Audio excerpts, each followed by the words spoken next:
নমস্কার, আমি অনাবি। আমার রন্ধনশালায় আপনাদের স্বাগত। এখন তো প্রচণ্ড গরম পড়েছে। এই গরমে শরীর ঠান্ডা রাখতে আজকে বানিয়ে নেব ঠান্ডা ঠান্ডা তরমুজের শরবত। প্রথমে একটা বড় সাইজের তরমুজ নিয়েছি, সেটাকে ভালো করে ধুয়ে পরিষ্কার করে নিয়েছি। এবার এটা ছুরি দিয়ে আমি কেটে নেব।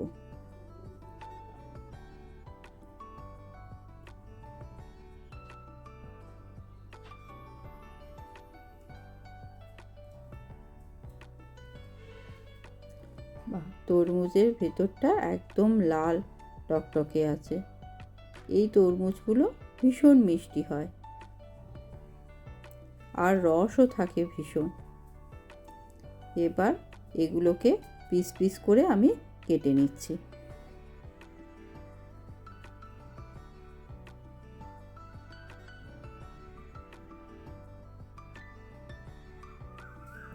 এভাবে পিস পিস করে কেটে নিচ্ছি। তারপর এগুলো খোসা থেকে টুকরো টুকরো করে ছাড়িয়ে নেব। একটু ছোট ছোট টুকরো করে আমি পিসগুলো করছি, যাতে এটা মিক্সার গ্রাইন্ডারে পিসতে বেশি সুবিধা হয়। আর তরমুজের মধ্যে প্রচুর বীজ থাকে, সেই বীজগুলো আমি ছুরিতে করে ছাড়িয়ে বার করে নিচ্ছি।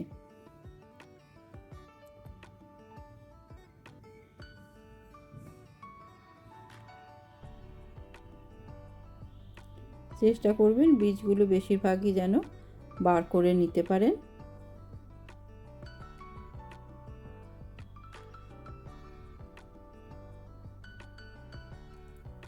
এভাবে সব টুকরোগুলো থেকে বীজ আমি বার করে নিচ্ছি।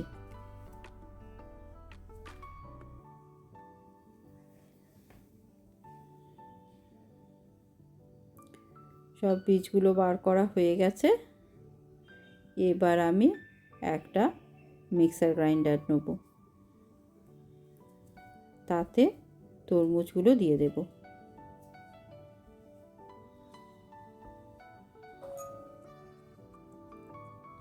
এতে এক্সট্রা কোনো জল দেওয়ার দরকার নেই, তরমুজে প্রচুর জল বেরোবে, এজন্যে কোনো জল এক্সট্রা আমি কিন্তু দেব না।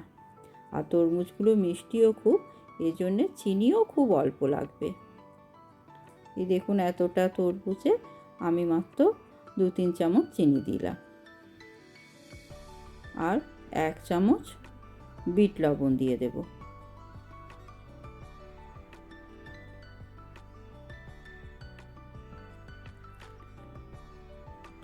আর অল্প কিছুটা লেবুর রস দিয়ে দেব।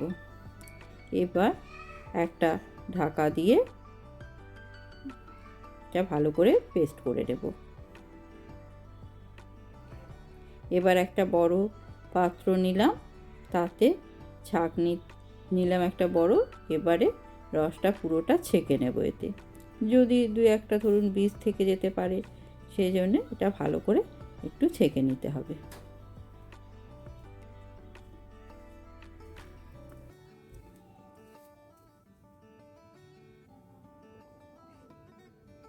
এবারে যে গ্লাসে আমি শরবতটা সার্ভ করব, সেই গ্লাসগুলো নিয়ে নিলাম, তাতে অল্প করে আইস কিউব দিয়ে দিলাম।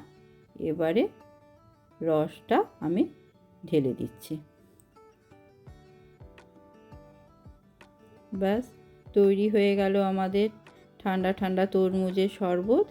এবারে ওপর থেকে ছোট ছোট টুকরো করে তরমুজ আমি কেটে রেখেছি, সেইগুলো ওপর থেকে দিয়ে দিলাম। এটা অপশনাল, এটা আপনারা নাও দিতে পারেন, তবে এটা দেখতেও সুন্দর লাগে আর খেতেও বেশ ভালো লাগে। আপনারা ইচ্ছা করলে দিতেও পারেন, নাও দিতে পারেন। ব্যাস তৈরি হয়ে গেছে আমাদের ঠান্ডা ঠান্ডা তরমুজের শরবত। কেমন লাগলো আজকের রেসিপি জানাবেন। ধন্যবাদ।